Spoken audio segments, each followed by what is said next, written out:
डोक्यात घेऊन इथं आलतो. इथं येत असताना माझा कन्सेप्ट होता, मी 7 तारखेला घरला जाणार होतो 100%. किती तारखेला? 5ला सुट्टी आहे, 6ला माझा विषय संपत होता. हा विषय आपण डोक्यात घेऊन आलतो इथं. पण ठीक आहे, काय हरकत नाही. पण आता त्या गोष्टी इथे येत असताना मी ते प्लॅनिंग करून आलो आहे. मी विदाऊट प्लॅनिंगला आलो नाही तर मी असं नाही की बाबा तुम्ही आले तर त्याचा काही विषय नाही. इथं आपण जल्लोष करून गुलाल उधळून जात होतो, तो प्रॉब्लेमच नाही. पण काही तांत्रिक आता आचारसंहिता इथं 4 तारखेला अनपेक्षित 12 तारखेला आचारसंहिता होती. पण ती 12 तारखेची आचारसंहिता 4 तारखेला कशी लागली मलाच काय कळलं नाही, ते शॉकिंग झालं. पण तरी देखील ठरलेलं प्लॅनिंग, कारण आम्ही 3 तारखेला इथं आलो होतो. 3 तारखेला आम्ही सगळ्या हॉलची पेमेंट देऊन झाले. हे मंडपालयाचं ॲडव्हान्समध्येच पेमेंट देऊन झाले. धान्य तर अगोदरच भरलं होतं. सगळ्याच गोष्टी आपण अगोदर केल्या होत्या. हा लढा लढणं, जी घोषणा केल्या त्यात थांबलो तर पुन्हा मिसगाईड होते. त्यामुळे आपण तो निर्णय घेतला असेल. आणि काल दादांची तळमळ तशी होती की हे प्रशिक्षणार्थी गरीब घरची आहेत, त्यांना काय जीवाला वरवाट झालं तर आपल्याला ती जबाबदारी आमची आहे. दादा तुमच्या जशी तळमळ आहे तसं मी यांचा पालक म्हणून मलाही ती जबाबदारी आहे. आम्ही जर म्हणलो की त्यांना काही होत नाही असं म्हणून या ठिकाणी चालणार नाही. आपली जबाबदारी आहे, त्यांना काय कसं होत नाही. आज मला सांगा 2 दिवस 3 दिवस आम्ही आंदोलन आम्ही पण करतोय, केलेत. बाकीची गोष्टी त्रास काय होतो तो प्रत्येकाला माहीत असतो. आणि तो त्रास या ठिकाणी शेअर करणं किंवा सांगणं योग्य नाही आहे. पण आहे, काल सकाळपासून त्यांचं उपोषण चालू आहे आपलं. म्हणजे कालचा पहिला दिवस आहे, काय वाटत नाही.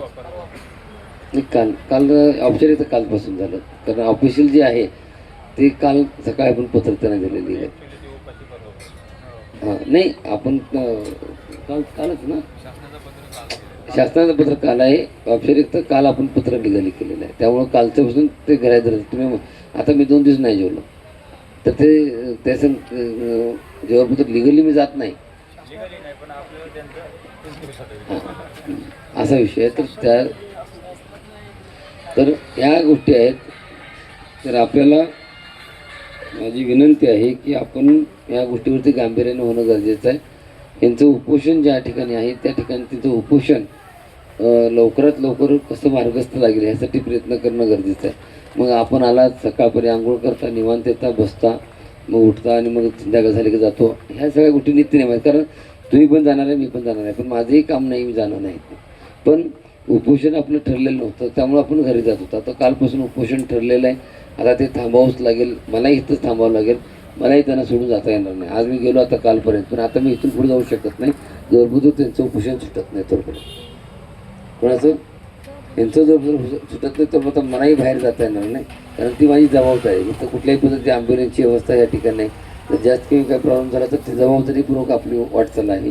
त्यामुळे त्याही गोष्टी गांभीर्याने विचार करणं गरजेचं आहे. आणि आपल्या सर्वांना विनंती आहे की प्रत्येक जिल्ह्यातले जे प्रमुख 1-2 माणसं निलेश सर यांनी मार्गदर्शन करतील. तुम्हाला पहिला ऋषी पवार या ठिकाणी मार्गदर्शन करतील. जे टेक्निकल डिपार्टमेंट म्हणतो आपण, म्हणजे ऑफिशियल कागद जे ज्या गोष्टी आत्तापर्यंतच्या पाठपुराव्यामध्ये त्यांचा सिंहाचा वाटा एकदा जोरदार टाळ्या होता त्यांच्यासाठी. आणि मध्ये जेव्हा मी भेटायला गेलो एकनाथ शिंदे साहेबांना, तेव्हा बाहेर प्रशिक्षणार्थी होते म्हणून मी आत नाही गेलो. माझ्या ठिकाणी मी ऋषी पवारला पाठवून दिलं आणि आत ते जाऊन एकनाथ शिंदे साहेबांना भेटले, मुख्यमंत्री साहेबांना पण भेटले, अजित पवारला पण भेटले. बरोबर ना, सगळे एका ठिकाणी भेटले. पण एकनाथ शिंदे संघांची चर्चा झाली, म्हणजे बोलणं त्यांच्या संकट झालं. या सगळ्या गोष्टीमध्ये महाडमधून मी जेव्हा वाटावरून निघतो, आम्ही कितीतरी वेळा मुंबईला गेलो. आम्ही कोणाला सांगत बसलो नाही की आम्ही मुंबईला गेलो. आम्हाला वाटलं की आम्ही मुंबईला गेलो आहे. मी तिकडून गावावरून निघणार, हा बाबा इकडून रायगडवरून तिथे येणार, रायगडवरून तिथं आल्यानंतर रात्रीच्याला 3 वाजता 2 वाजता मी त्याला पनवेलच्या बसस्टँडवरती जे लक्झरी असेल, बस असेल, टेम्पो असेल, ट्रक असेल, ज्याच्यामध्ये बसवायचं आणि यांना गावी पाठवून द्यायचं. ही प्रक्रिया आमची चालूच आहे, बंद नाही आहे. आणि आत्ता मी आता जे पोचलो म्हणून छातीपूर्वक आम्ही का सांगतोय तुम्हाला की आमचं काम झालं आहे किंवा काम ओकेमध्ये आहे, हे का सांगतोय तर हे आम्ही दोघांनी या गोष्टीचा पाठपुरावा त्या गोष्टीचा केलेला आहे. त्याचा डाटा तुम्ही क्षात आहे बोलतो आहे ना, आहे ना, हां मोबाईलमध्ये डाटा आहे. मग तो डाटा राहू द्या, कारण हे अगोदर बातमी लिकेज कुठली करायची नाही म्हणून आम्ही ह्या गोष्टी तशाच झाकून ठेवल्यात. तो औपचारिकता कागदावरती घ्या. आपण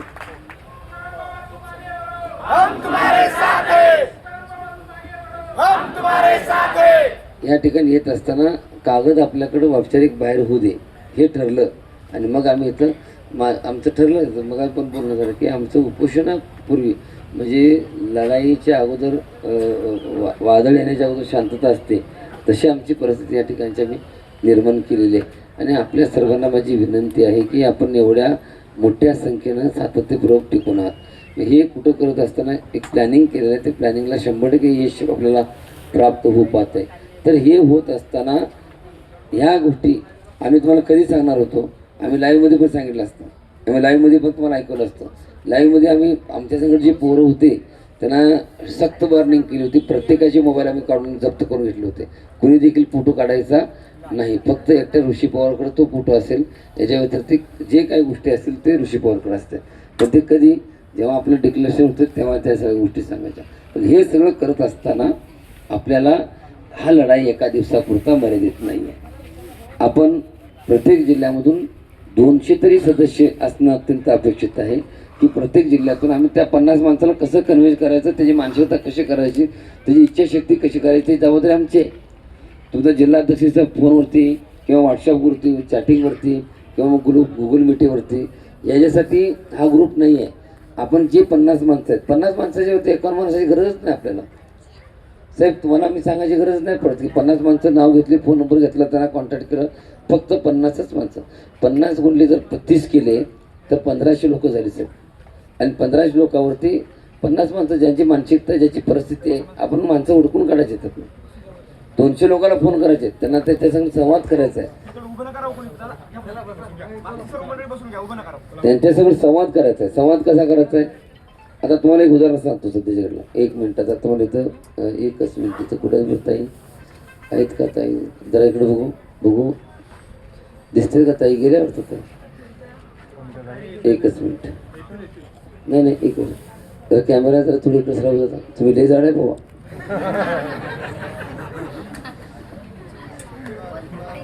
बघतो ना तुम्हाला 1 मिनिट. एकच मिनिट जरा इकडे सरा जरा लय जाड आहे बाबा तुम्ही.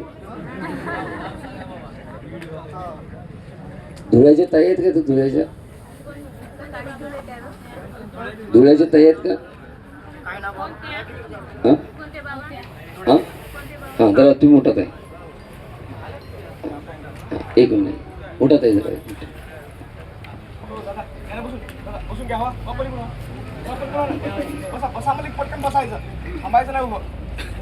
पवार कुठे? पवार ताई आता माझा जो कन्सेप्ट होता दादा 1-2 मिनिटं सगळ्यांनी शांत ऐका. ऐकायला येतं सगळ्यांना?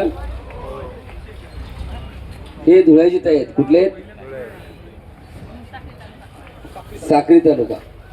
आपण जे सदस्य किंवा प्लॅनिंग आपण जे डोक्यात घेतलं होतं ते काय प्लॅनिंग आहे त्यातला एक भाग तुम्हाला मी सांगतो. मी आता सांगितलं की 50 माणसं प्रत्येक जिल्ह्यातून अपेक्षित होते. 50 माणसं जर झाले म्हणजे 50 मुलं तयार झाली सर तर 1500चा आकडा तयार होतो. आणि 100 म्हणजे की 3000 झाले. पण आपल्या हे आंदोलनात 3000चा आकडा पण कव्हर झालेला नाही. 2000च्या आतलाच खेळ आहे. पण हे शक्य कसं होतं ते सांगतो तुम्हाला. 50 माणसं मी कुठले आणणार आहे? 50 माणसं मी कुठले आणणार आहे अध्यक्ष साहेब? 50 माणसं मी कुठले आणणार आहे? तर आता मी ताईंना फोन केला. त्या 50 माणसासंगत जेव्हा मी संवाद करेन तेव्हा मला त्यांचं पूर्ण बॅकग्राऊंड कळेल, त्यांची परिस्थिती कळेल. ताई मी तुम्हाला तुमच्या पप्पाला जर फोन केला आणि तुमच्या पप्पाला जर मी सांगितलं की 2 गाड्या भरून प्रशिक्षणार्थींचा खर्च करा, तुमचे पप्पा करतील का नाही करतील? ऐकलं का? काय केलं मी? काय डोकं लावलं? एक माणूस असा तयार केला की त्या माणसांचा सगळ्यांचा खर्च ते करेल. पण तशी लिस्ट तरी तुमची 50 त्या गाडीत बसणारी पाहिजेत ना माझ्याकडं. मी काय डोकं लावलं? काय लावलं डोकं मी त्यामधला चांगला व्यक्ती निवडला आणि त्यासंग इतका चांगला संवाद केला की ती माझ्या शब्दावरती 2 गाड्याचा खर्च बिनधास्तपणे करेल. एवढंच नाही तर आपल्या 5000 लोकांचा जेवणाचा खर्च पण त्यांच्या वडिलांनी करण्याची तयारी ठेवली होती. बरोबर. आम्ही नंदुरबारहून निलेश सर, बरोबर आहे का निलेश सर? नमस्कार ताई, या ना. नमस्कार या ना ताई, या ना. नमस्कार. बघा रक्ताने रक्ताला ओळखते अशी परिस्थिती या ठिकाणी आहे. शिवसेनेचे ताई शिवसेनेचे पदाधिकारी आहेत आणि ज्याचं खरोखर भगवाचा मान सन्मान ज्याच्या डोक्यामध्ये ते थांबत नाही कुठे जरी, ते कुठेही ठेवा, हिरा कुठेही चमकतो अशी परिस्थिती आहे. त्यामुळे भगवा कुठं रानात ठेवा, डोंगरात ठेवा किंवा ईदगाह मैदानावरती ठेवा, चमकतोच. आणि ताई ह्या ठिकाणी आल्या आणि विचारपूस या ठिकाणी करतात. ताईंचं मी मनापासून आभार व्यक्त करतो. जोरदार टाळ्या वगैरे त्यांच्यासाठी. ताई, मी थोडक्यात मला माहिती देतो, हे मुख्यमंत्री युवा कार्य प्रशिक्षणाचे विद्यार्थी आहेत. महाराष्ट्रातील 1,34,000 विद्यार्थी आहेत. आपल्या नाशिक जिल्ह्यामध्ये 10,000 मुलं आहेत. त्यातील ह्या मुलामधून धुळे, नंदुरबार, गडचिरोली, गोंदिया, चंद्रपूर ह्या भागातले प्रत्येक भागातले आहेत. म्हणजे धाराशिवपासून लातूर, बुलढाणा, नांदेड या भागापासून सगळी मुलं, ह्या भागातील सगळी मुलं आपल्या नाशिकमध्ये आहेत. आज 4था दिवस झाला. मीडिया असेल किंवा बाकीची गोष्टी असतील, फक्त मीडियाने आम्हाला चांगल्या पद्धतीने सहकार्य घाटावरती केलं. घाटावर तर सगळीच सहकार्य करतात. का करतात? कारण ते शेवटचा विधी असतो म्हणून. बरोबर ना? घाटावर तर सगळीच गोळा होतात, बरोबर का? नदीच्या घाटावरती ताई धन्यवाद, ताईंच्यासाठी जोरदार टाळा होता. घाटावरती तर सगळेच गोळा होतात, पण त्यांनी देखील घरामध्ये आल्यानंतर पण 10वं 13वं असतं, ते देखील सगळ्यांच्या पुढे दाखवणं गरजेचं असतं. पण ते ह्या ठिकाणी कुठं झालेलं दिसत नाही. पण ताई, आपण ह्या ठिकाणी आलात, आमचा विचारपूस केला, त्यावेळेला तुम्हाला सर्वांचं, तुम्हाला ताई सर्वांच्या वतीने तुमचं मी मनापासून आभार व्यक्त करतो. आणि आपण या मुलांना काय मार्गदर्शन करू शकता का? हा, बोला ना.